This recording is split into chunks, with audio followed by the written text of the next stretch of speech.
Nuestra invitada de hoy en los micrófonos de la SER es Carla Maliandi, dramaturga, directora teatral y docente. Ha dirigido 7 obras de teatro. La habitación alemana fue su primera novela publicada y La estirpe es su último libro, publicado recientemente y del que vamos a hablar hoy. Carla, bienvenida al programa de Rosa Pasapágina. Hola, bueno, muchísimas gracias por la invitación. Gracias a ti, es un placer. Una bola de espejos, algo parecido a una lámpara, cae sobre la cabeza de Ana. Un pequeño accidente en apariencia. Y tal y como le dice su marido, Alberto, lo peor ha pasado ya. Pero en realidad la vuelta a casa de Ana no es lo que se espera. Nos recuerda que tiene un hijo, su nombre, su marido y bastantes lagunas en esa cabeza. Sí, la historia empieza así, con ese accidente un poco tonto que tiene el día que cumple 40 años en su fiesta de cumpleaños. Está bailando y cae una de esas bolas de espejos que se usan en las pistas de baile. Uh-huh. Y a partir de ese momento, bueno, su vida cambia por completo. Se duerme y tiene como una especie de amnesia. Uh-huh. No recuerda quién es, despierta en un hospital, no sabe, tiene recuerdos muy salteados de su vida, recuerdos de sus 20 años, algún recuerdo de su infancia, pero no sabe bien qué edad tiene. Y hay cosas que directamente no recuerda, como su hijo, ¿no? Cosas muy terribles. Sí. O por qué vive donde vive, ¿no? No entiende muy bien cómo llegó a esa construcción de que significa la vida que tiene hoy. Uh-huh. Y mientras trata de recuperar esos recuerdos, se van mezclando otros recuerdos que no son de su vida personal, sino que tienen que ver con un poco la historia de la nación, vinculada también a la historia de un ancestro suyo, un italiano que llegó a la Argentina y un músico, y se alistó en el ejército y lo nombraron director de banda del ejército en un momento crucial que fueron las mal llamadas campañas al desierto, ¿no? Estas campañas de exterminio de los pueblos originarios, sobre las que podríamos decir está fundada la historia nacional, ¿no? De cierta manera. Entonces esos recuerdos se le van mezclando con los suyos y empiezan a tener la misma importancia. Bueno, cómo llegué hasta acá no solo tiene que ver con su propia vida, digamos, en el transcurso de sus años de vida, sino que también se empieza a preguntar, bueno, ¿qué pasó para que yo esté donde esté? Uh-huh. Y entonces esta historia empieza a ser muy, muy importante en su vida, que además era una historia que ella ya investigaba antes del accidente, intenta recuperar esa investigación y eso que estaba escribiendo, pero ya no puede hacerlo de la misma manera que lo hacía antes.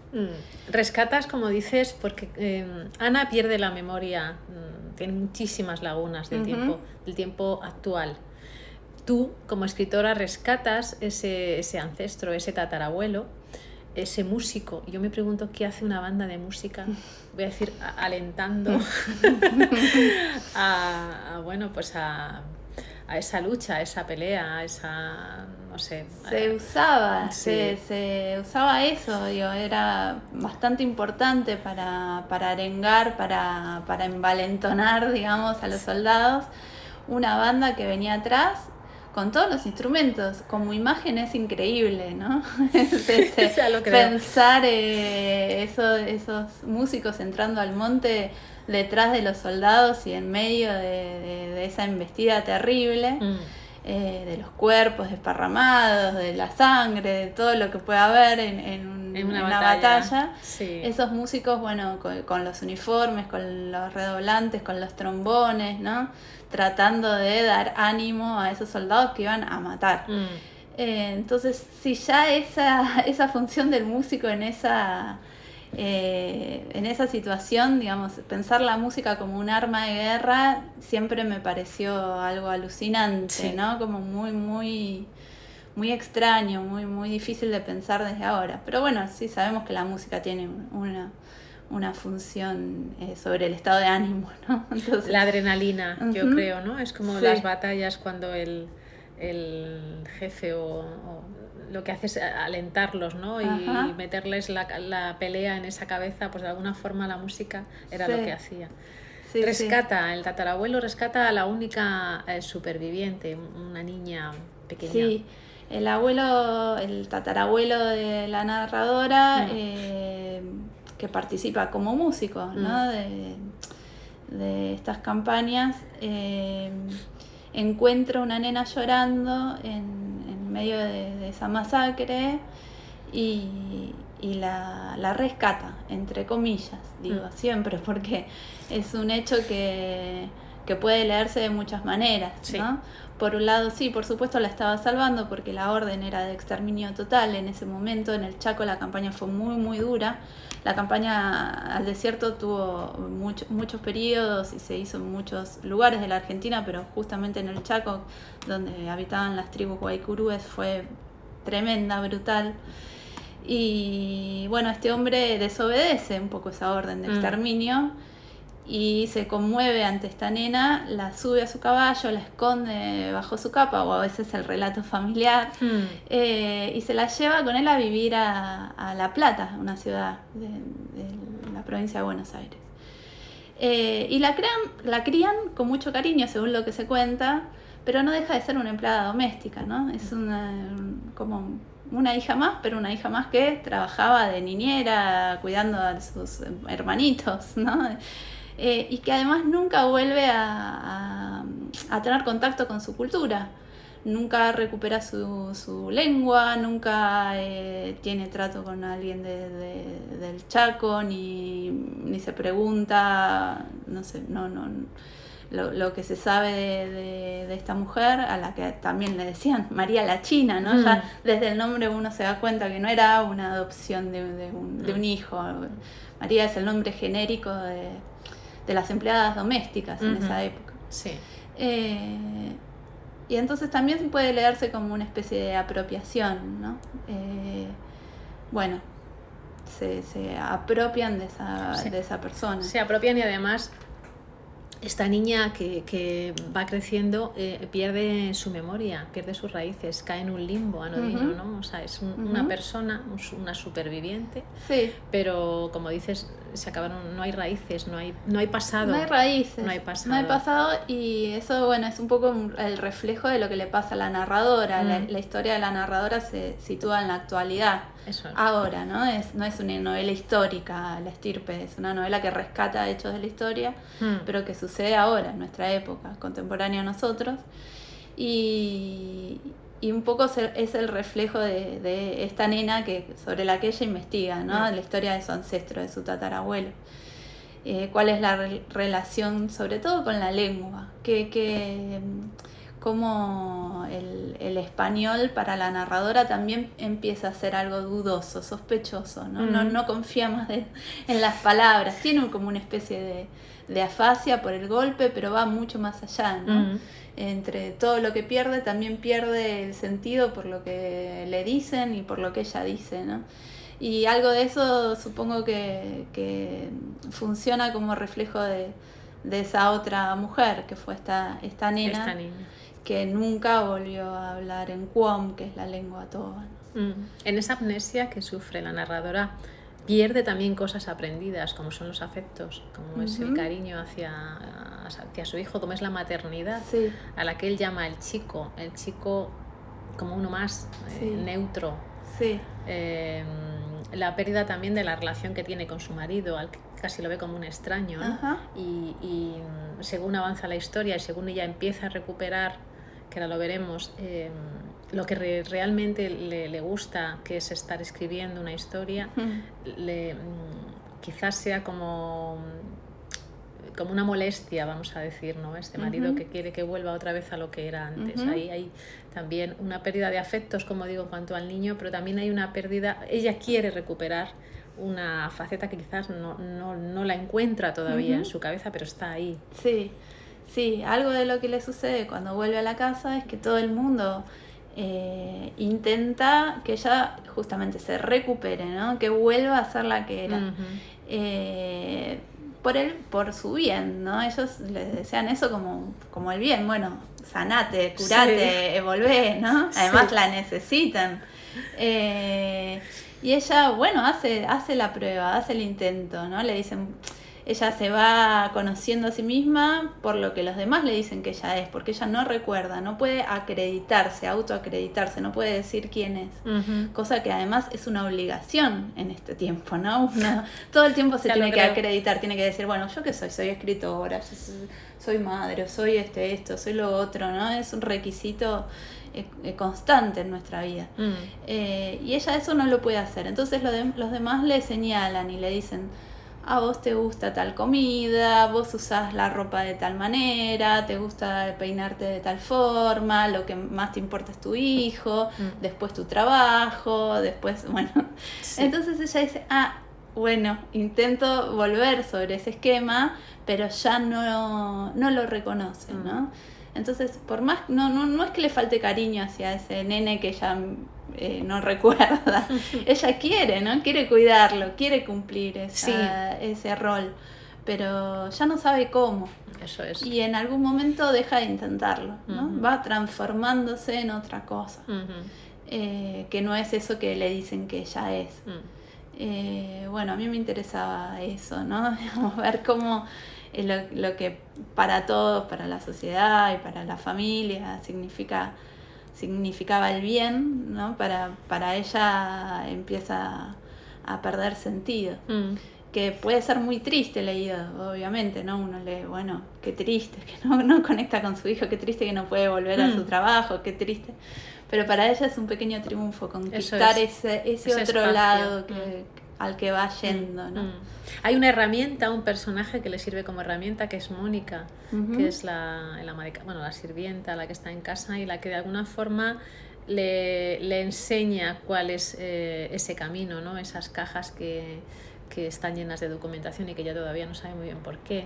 Sí. Y digamos que la recupera, la sana, la trae de vuelta a lo que ella quiere realmente. Sí, en parte porque Mónica, digamos, cumple ahí la función práctica de la casa. Bueno, ella todo el tiempo la observa para saber cómo se hacen las cosas adentro de la casa, que ella olvidó. También es algo de lo que ella no encaja más, no sabe cómo resolver las cosas prácticas.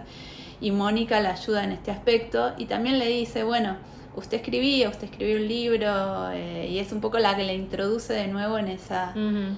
en esa práctica, pero también es la que le dice descanse, acá hay que limpiar su escritorio, está lleno de papeles, ¿no? Así que finalmente también es alguien que se pone en el bando familiar, ¿no? En el bando que quiere sanarla, ¿no? Que quiere volver las cosas a la normalidad. En esa amnesia hay un factor muy importante que es el lenguaje.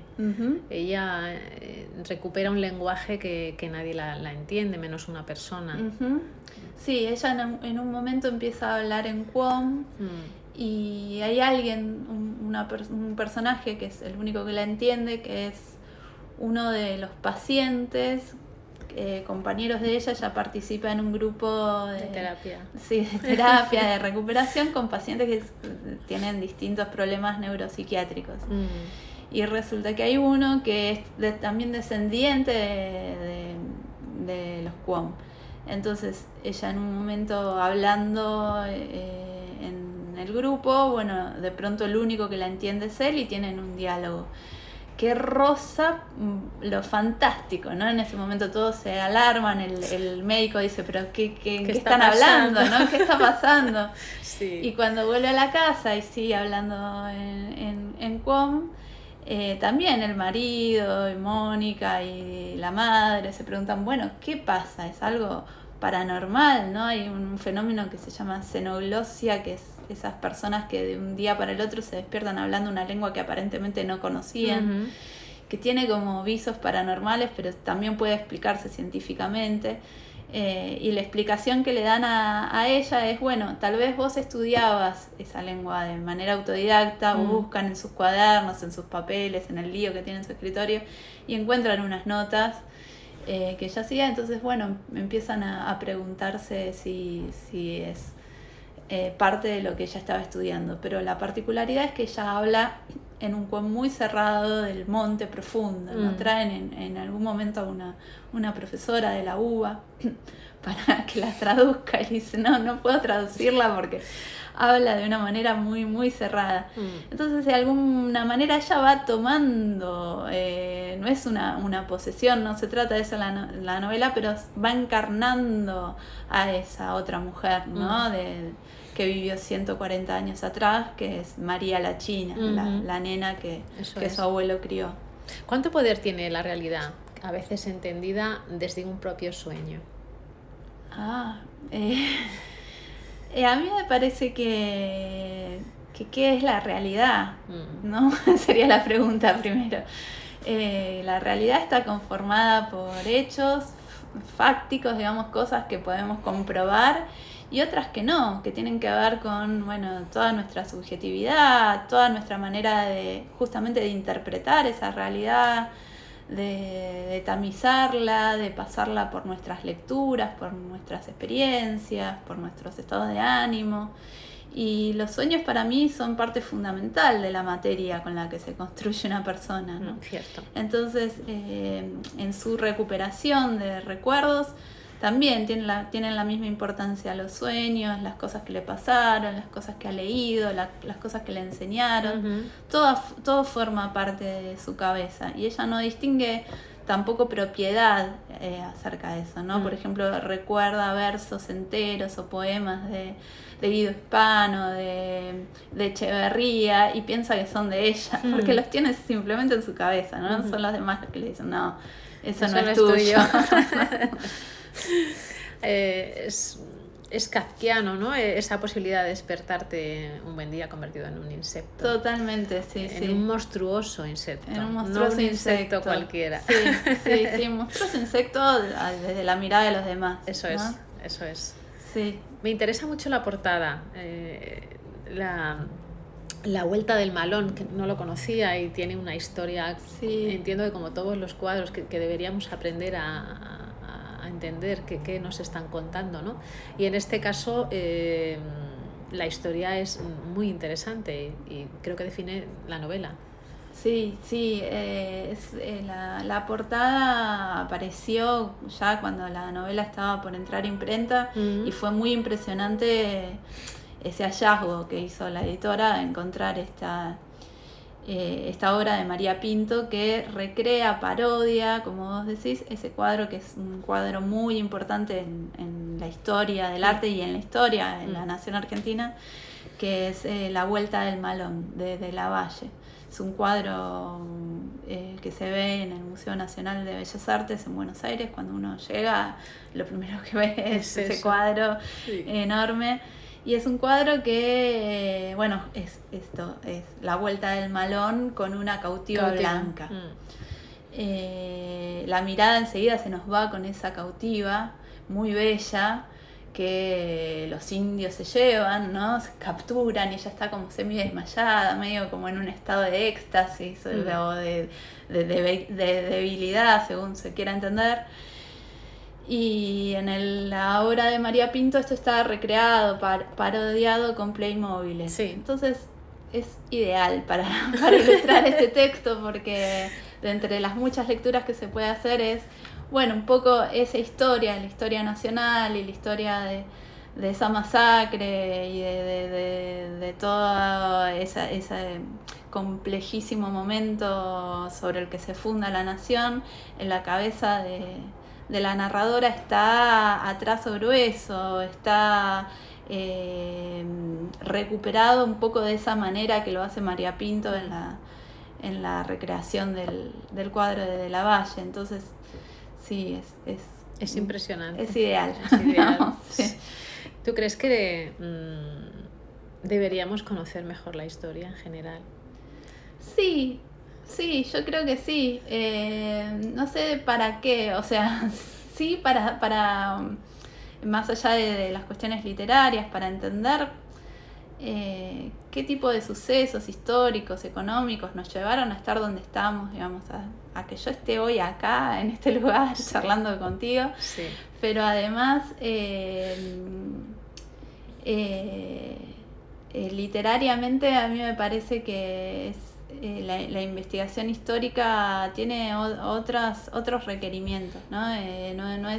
Esta no es una novela histórica en el sentido del género de novela histórica, para nada. Es una novela que sobre todo habla, creo yo, de la incertidumbre que puede causar en la vida de una persona la comprensión de esa historia nacional, ¿no? Y sobre esa incertidumbre está tramada, ¿no?, la historia de la novela. Sí, por supuesto es importante conocer la historia. Creo que bueno, eso, mi investigación de la historia pasa por entender esas secuelas que son tan complejas y tan subjetivas que aparecen en este personaje con respecto a su propia historia de vida, su historia familiar y la historia del país. La estirpe, un libro yo creo que ha sido un poco complejo, no más que de escribir, de montar, sí, de organizar. Ha sido complejo de escribir también. Sí, muy, muy complejo. Sí, sobre todo porque es una novela, a mí me interesaba mucho que respetara como todo este tiempo esa cuestión resbaladiza de la narradora. La narradora no tiene está escrita en primera persona, sí, desde la perspectiva de esta narradora, que está muy perdida, tiene su pensamiento muy roto, ¿no? Y entonces no tiene grandes posibilidades de grandes reflexiones o frases demasiado poéticas, ¿no? Cosa que a los escritores nos encanta hacer, sí, digamos, porque nos ayuda mucho a avanzar en un texto, sí, ¿no? Entonces yo me veía muy limitada, ¿no? Es una escritura con muchas obstrucciones, a propósito, ¿no? Como forma de composición. Pero bueno, eso hay que aguantarlo, ¿no? Durante años y años de escritura. A mí me llevó casi 5 años la escritura de esta novela, que es tan corta, pero es muy densa. Sí, pero es muy densa. Está muy condensado.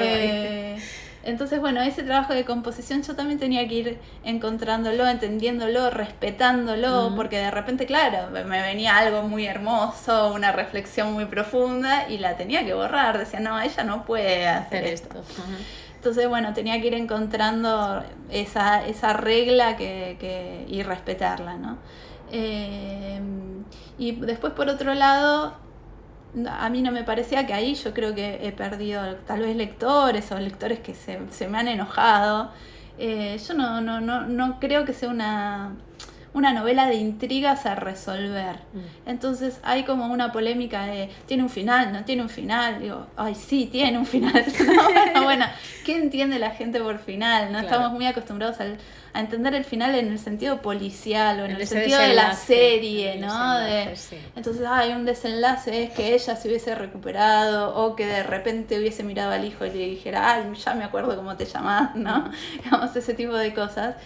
Y en algún momento estuve tentada a ir por ese lado, ¿no? Bueno, a intentar resolver. Entonces escribí como unas 50 páginas que después borré o que saqué de la novela, en las que la historia se resolvía, ellos iban al Chaco, veían un chamán. Y era muy divertido, funcionaba, digamos, la peripecia, pero me di cuenta que no era la novela que yo estaba escribiendo. Entonces volví hacia el punto donde me había desviado y bueno, y aguanté en esa situación, ¿no? Que sí, puede ser angustiante. Por suerte, y ayer en otra nota también me mostraban que en las situaciones hay un humor, ¿no? Hay una especie de humor que hace que no sea tan árida y tan angustiante la novela, ¿no? Pero bueno, es saber aguantar el propio proyecto, ¿no? Es un muy buen proyecto, como tú dices. Bueno. Pues un gustazo, Carla Maliandi. Bueno, muchísimas gracias. Muy contenta por la invitación. Gracias a ti.